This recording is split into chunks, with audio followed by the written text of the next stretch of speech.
Imagine a prime Larry Bird in today's NBA. This is the most intriguing player for this type of series because he will fit so well in today's era. He is a complete package of what you want in today's NBA. Larry Bird had many ways to impact the game, and his IQ was remarkable. You could argue he had the highest basketball IQ in NBA history. The most underrated part of Larry Bird's game for me was his defense. He led the league in defensive win shares 4 times and finished second twice. Only George Mikan, Bill Russell, and Tim Duncan have more seasons than him as league leaders, and only Hakeem Olajuwon is tied with them. Despite his reputation as more of an offensive player, this actually puts him in the company of some of the greatest defenders in NBA history. He also made 3 all-defensive teams. Sure, he wasn't a lockdown defender like Dennis Rodman in one-on-one situations, but he could hold his own and was great at reading passing lanes for steals, so he wasn't a liability, which was one of the biggest myths. And to prove that Larry Bird will dominate in today's NBA, there are players like Nikola Jokic and Luka Doncic who are thriving in the league. Both players possess some of Larry Bird's qualities. Jokic's freakish passing abilities, excellent off-ball play, and Luka's tough shot making and competitive mentality.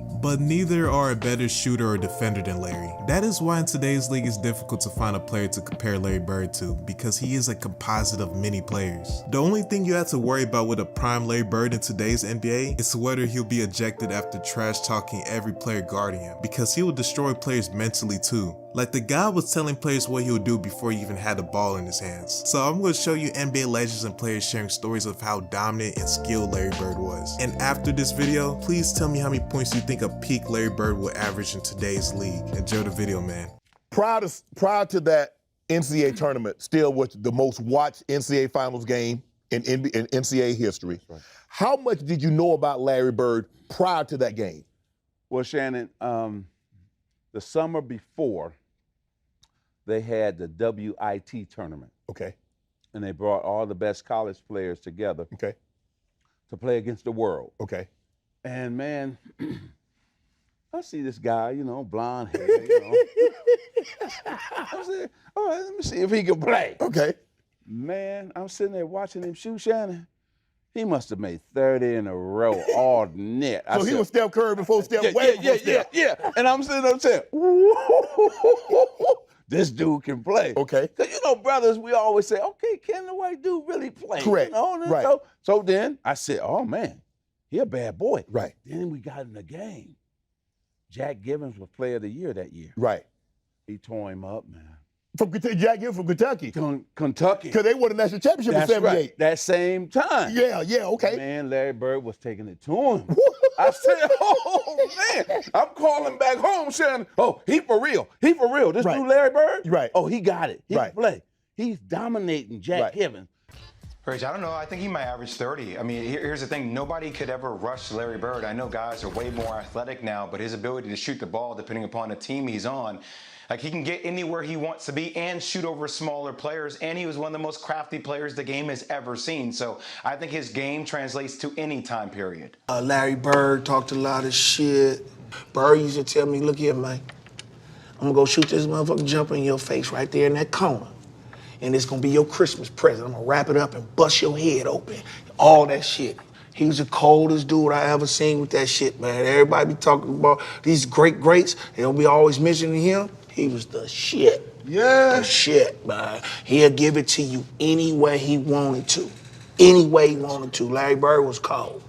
Cold dude, man. Real cold. Every night, show what you got. I don't know if I could ever tell you a memory. I'll just tell you that Larry was a phenomenal basketball player. The guy had unbelievable physical and mental toughness, which set him apart. I mean, that guy just would play through pain. Bird is hurt. Bird is down, and he's hurt. And here comes Larry Bird, making his return from an apparent fracture of the right cheek. Nothing bothered him. Unbelievable competitor, great hands, great vision, great feel for the game, and just, could go out every single night and just play at an unbelievably high level. Didn't have to shoot the ball really well to have a good game because he did so many different things. I said, the dude just knew how to play, right? And the thing that I loved about him is that he was a shit talker. And I wish you would have got a chance to play against him, Robert, because I swear to God, you'd have loved playing against him because the dude would just tell you where he's going, shoot it in your face, talk shit to you, and run back down the floor. Yeah. And he was just one of those guys that, you know, he just had it. Mm-hmm. You know what I mean? Yeah, He I know had what you're it, talking about. and I saw it in college, and obviously saw it a whole lot closer when we get a chance to play against the Celtics. He was the biggest trash talker back in the day, but he would back it up. The first guy there, he was the last guy to leave. He wore that body out with the jumpers and the running and the movement and the concentration and the focus and the discipline and the sacrifice. He had it all. He wanted the light on him. He wanted the focus, and he wanted that ball. And if it ever got to the point where Casey Jones, a coach who we just loved and would do anything for, if Casey would ever call somebody else's play, Larry would just say, no, I'm shooting this ball, and he would. 2 seconds on the shot clock. Bird wants a 3 out of it, and he gets it. Growing up in Boston, people all used to always talking about that he can't jump, he can't do this, he can't do that. And, you know, a lot of my friends was like that, you know. So, I got to the league. I called all my friends back up. I said, you know, all that trash that you were talking, you need to squash all that. This man is great. He can, whatever you were saying for a man who can't jump, he's demolishing everybody. So your guys are saying, how can you let this guy? Oh, he's doing it on everybody. He's doing it on everybody. He's doing it on the best defensive players in the league. I have to give the edge to Bird. I mean, he can get his own shot off. He can get his teammate. Basically, what Magic did, he was able to do, plus be an offensive threat all the way out to the three-point line. That's an incredible asset. They were pretty much the same size. Yeah. They were both slow. They were both, you know, they were not both leapers. Yeah. But Bird, that outside three, and they were both high IQ guys, but I got to give the edge to Bird. To play against the dream team. This was the legendary game where the college guys came in and Chuck Daly let y'all tear their ass up, and as soon as y'all started getting back, he ended it, right? So, yeah, so funny. So when we got an invitation, it was 8 of us. It was myself, Bobby Hurley, Allen Houston, Chris Webber, Rodney Rogers, Eric Montrose. Shout out Penny Rodney Martin. Rogers, man. Shout out to OG. Yeah. And Grant Hill was on that squad. So we get to La Jolla, San Diego, and we check into the Marriott. We go up to our floor, and we're walking in the corridor, and we see this tall white guy coming down the hall. And I'm like, damn, that looked like Larry Bird. So Larry Bird coming down the hallway, me and Chris Webber, and Larry Bird, you don't realize how big Larry Bird is until you stand up close to Larry Bird. Exactly. Larry Bird, legit 6'10". Real talk. When I first stood up against him when he was coaching the pace, I was like, damn. So he walked by us and he says, y'all those college guys? And we was like, yeah, we the college guys. And he looked at us and he said, get some fucking rest. It's going to be a long week, and walked off. And we was like, what the hell? What y'all got us into? Yeah, I'm like, okay. You know, we like, all right, what's going on here? I wanted to say what's up, and he just came at me like this, like, damn. Larry broke into the league, rookie of the year. Yeah, had a strong first year. So I knew that I was teaming up with someone that was franchise-changing type talent. You know, this guy, I think he was born to play basketball. Seeing him come in and making the adjustment early, taking a team that had won 20 games the year before, and, you know, the next year, I mean, you know, they're 40 plus, and the next year they're 60 plus. When Bird was at Indiana State, and the first time we really got a chance to see him play on television, Indiana State played Bradley, and then, you know, fast forward, then they played DePaul, and Mark Aguirre, Terry Cummins, Teddy Grubbs on that team. And Larry Bird just, you know, he does this thing, and then of course they went on and they played Magic at Michigan State. But Bird was again, one of the greatest shooters, champions, competitors to ever play in our game. You now join Bill Russell and Wilt Chamberlain as the only players in the 40-year history of the NBA to win the league's MVP award 3 years in a row. Yeah, Rob, I wish you would have played against him, man. Larry Bird was the biggest shit talker in the league back in the day. He would tell you exactly where he was going, what he was going to do. And he did that to us in the finals. He was like, guys, don't worry about it. I'm going to go right over here to the corner. I'm going to catch the ball. I'm going to shoot it. And ain't shit y'all can do about it. I mean, just like, and he did exactly that. You know, so I wish you would have got a chance to play against him. You know, because I always think about that moment. I don't know how true this is, but you remember the time when he was playing Atlanta and he told the guy, he says, I'm a bank of 3 on you. And the guy says, bullshit. So, yeah. On the out-of-bound play. Throughout the game, throughout the game, he never got to say, he said, you know what? He goes back in the game. I think he had like 50 points that game or something. I noticed because Kevin McHale ended up having the most points ever scored by a Boston Celtic, right? And Larry told him he should have got 60 because he broke it against Atlanta like 2 or 3 days later. Yeah, and it was in the bench. Atlanta bench got in trouble because they out here rooting for. I'm like, you can see it. I mean, if you go back and look at the tape, you can see the bench. Every shot he made, they're going crazy. It's like he unbanked this one, and it's like, see, that's what you want because when someone's telling you what they can do and you can't stop it, you know they're a bad man. Yeah. But I look at guys in this era now, and you say, okay. You look at Bird and says, "Man, I could have stopped him because he's slow." It's sort of like Luka now. Luka, you watch Luka. Luka is so freaking slow, and you're like, "Why can't they stop that?" Right. I'm like, but when you crafty and you know how to play, that's all you need. Yeah. I think Bird is fast compared to Luka. I see Luka, he be going slow as hell, and he'll get by you. But Larry probably looked like fucking sprinter compared to the way Luka plays. Yeah. It's amazing. I think it was 86, 87. So we were playing Boston Celtics in the Eastern Conference Finals. So they gave me the task of guarding Larry Bird. Guarding Larry Bird. I'm like this 25-year-old rookie in the league. They said, Dennis, you have to guard him. And I'm like, guard him. So that was my whole job, to guard the toughest guy on the team, on the other teams. So, so I'm guarding him. And every time I turn my head, he's over there in the 3-point line. He said, I'm over here, Rook. I'm like, I got to go out there and run out there like a dumbass. Let's go out there, try to contest him. He hit the 3. I'm like, okay, I remember the Portland game. I think it was Super Bowl Sunday.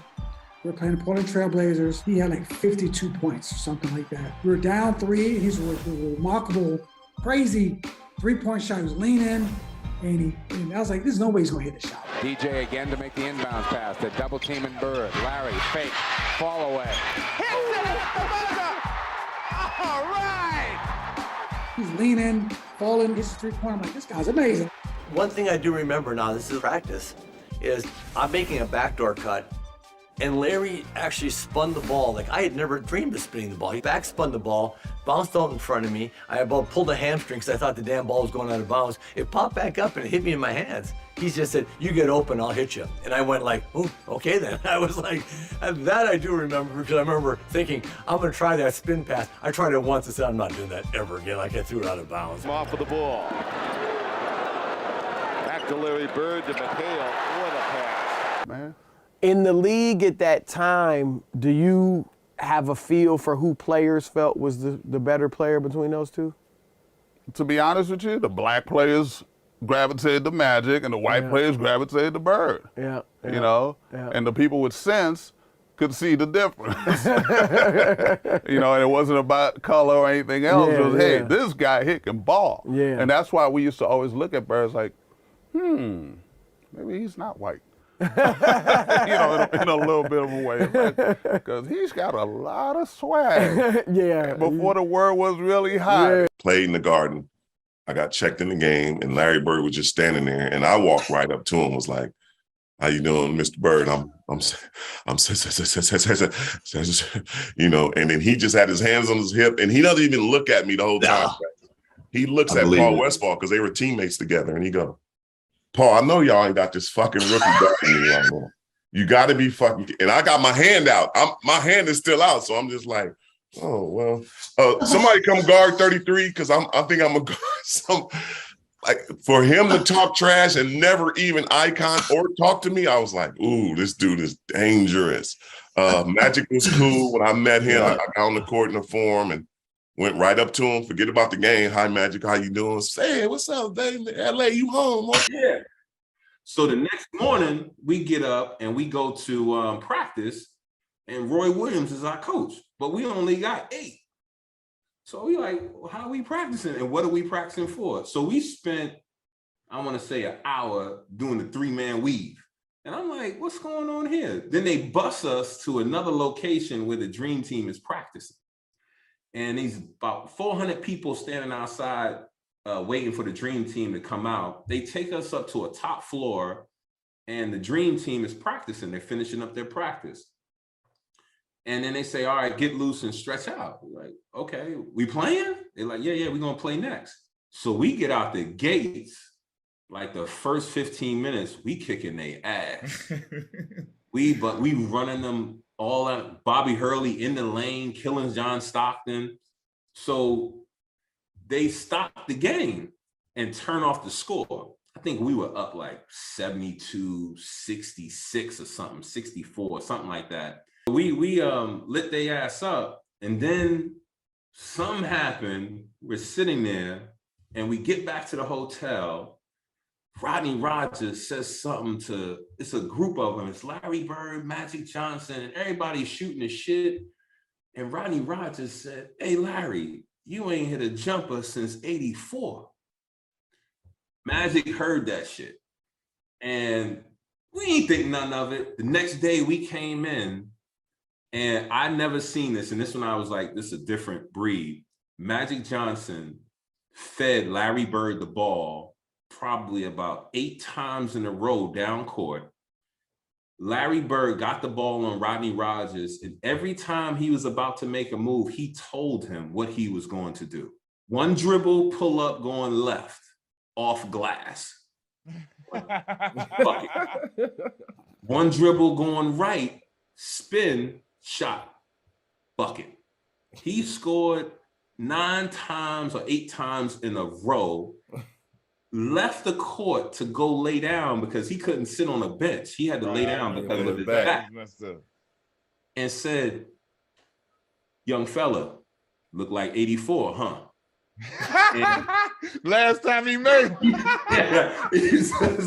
So I'm sitting there and I'm like, wow. I said, so that's they kicked our ass for the rest of the week. Larry and those guys, it's something I've watched my whole life. I turn around and Larry goes, what's up, Sal? What's up, Larry? He goes, you made it. Yeah, man. He goes, y'all not double teaming? I said, nah, just me on you. He goes, for real? I go, yeah. He goes, yo, mouse in the house, mouse in the house. And he runs down to the post and posts me up. And boom, boom, score. He said, it's going to be a long night, Sal. And Larry with a long jump shot. We up 1, and we come out of the huddle, and Bird looks at me, and Kent Benson is guarding Bird. And Bird looks at me, and he goes, he's got no shot. And he says it right to Benson as he was standing there, right? And sure enough, he gets it in on the left side of the court, takes it down to the baseline. All right, here's Dennis, gets it into Bird. Larry, a runner. Got it! Ball game's over, Boston wins. Knocks it down, they win by 1. He walks off, he goes, I told you, you can't put him on me. He said, you better get somebody else who can guard me. So guys, I hope you enjoyed the video, and tell me how many points you think a prime Larry Bird will average in today's NBA. So make sure you like, share, subscribe, and show love to the YG gang, and I'm out.